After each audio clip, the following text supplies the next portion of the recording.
Perjalanan kisah Indigo menemukan jati diri.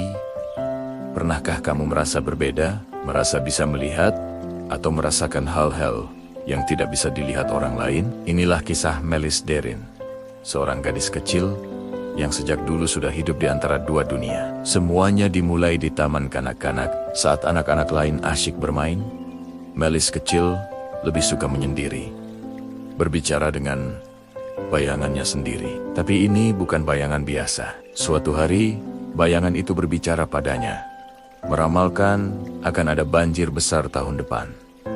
Melis terkejut.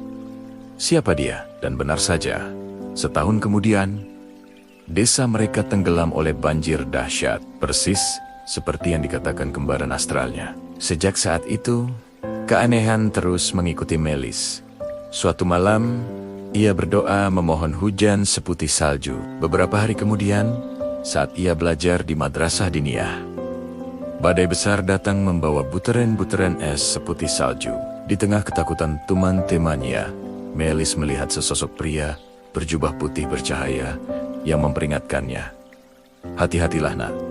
Saat berdoa, sosok itu lalu menghilang, meninggalkan pesan bahwa setiap doa memiliki kekuatan dan konsekuensinya. Kemampuan Melis semakin tajam seiring waktu. Saat SD, ia berjalan melewati kebun dan melihat sebuah mata raksasa yang mengawasinya. Melis tidak takut. Baginya, semua makhluk adalah ciptaan Tuhan baik yang terlihat maupun yang tersembunyi. Ia juga pernah melihat sebuah kandang sapi terbakar hebat, padahal tidak ada apa-apa.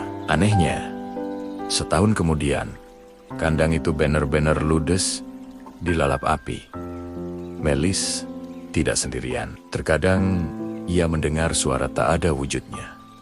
Misal, sebuah pesan atau peringatan gaib, dan melihat gambaran beberapa kejadian masa depan.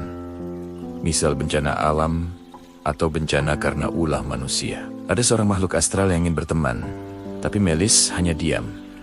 Tak peduli dia roh pelindung atau roh penjaga. Di usia remaja, Melis berdoa agar orang-orang di sekitarnya yang berbuat dosa untuk disadarkan. Tak lama, wabah penyakit menyebar, membuat mereka sibuk mengurus kesehatan dan lupa berjudi atau pasang nomor. Kekuatan doanya nyata, dan itu membuatnya takut. Saat SMP kelas ketiga, ia juga bisa mendengar roh teman-temannya yang membisikkan cita-cita mereka di masa depan, membuatnya pusing. Puncak dari penglihatannya terjadi saat neneknya meninggal. Menjelang senja, Melis melihat cahaya turun dari langit, dan sesosok malaikat raksasa bersayap turun ke dalam rumahnya. Sosok itu begitu gagah, bercahaya, dan wangi, berdiri di belakang neneknya yang terbaring. Itu adalah pemandangan paling agung sekaligus menakutkan yang pernah ia lihat. Namun, di usia 17 tahun, Melis memasuki fase tergelapnya. Kegelapan mulai mengganggu jiwanya. Ia diserang rasa takut, emosi tak terkendali, dan kehampaan. Terjadi perebutan jiwa di dalam dirinya. Jika ia menyerah pada ketakutan, kesadarannya akan diambil alih. Namun, jika ia berani menghadapinya, luka batin itu akan menjadi sumber kekuatan. Melis akhirnya duduk, bermeditasi, dan menyadari bahwa semua yang ia alami adalah bagian dari dirinya. Kegelapan bukanlah musuh, melainkan pintu menuju kedewasaan batin. Kegelapan melambangkan ego, ketakutan, amarah, luka batin, nafsu, dan sisi diri yang tidak disadari, shadow self. Mengendalikan diri bukan berarti menekan atau memusnahkan, tetapi menyadari, menerima, dan mentransformasikannya. Cahaya sejati bukan datang dengan menolak kegelapan,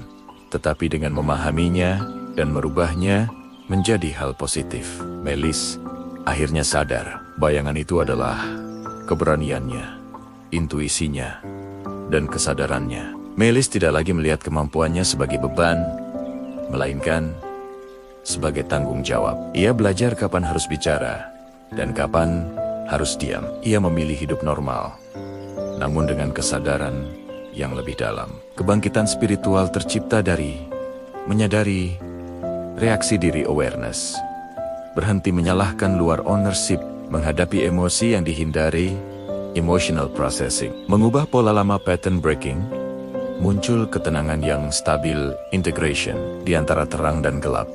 Melis akhirnya menemukan jati dirinya, utuh sebagai manusia, dan sadar jiwa, tidak reaktif berlebihan, tidak haus pengakuan, lebih jujur pada diri sendiri, dan lebih berbelas kasih, tanpa mengorbankan diri. Bagaimana menurutmu? Apakah kamu pernah mengalami hal serupa? Bagikan ceritamu di kolom komentar ya. Terima kasih sudah menonton. Jangan lupa subscribe untuk kisah inspiratif lainnya. Sampai jumpa.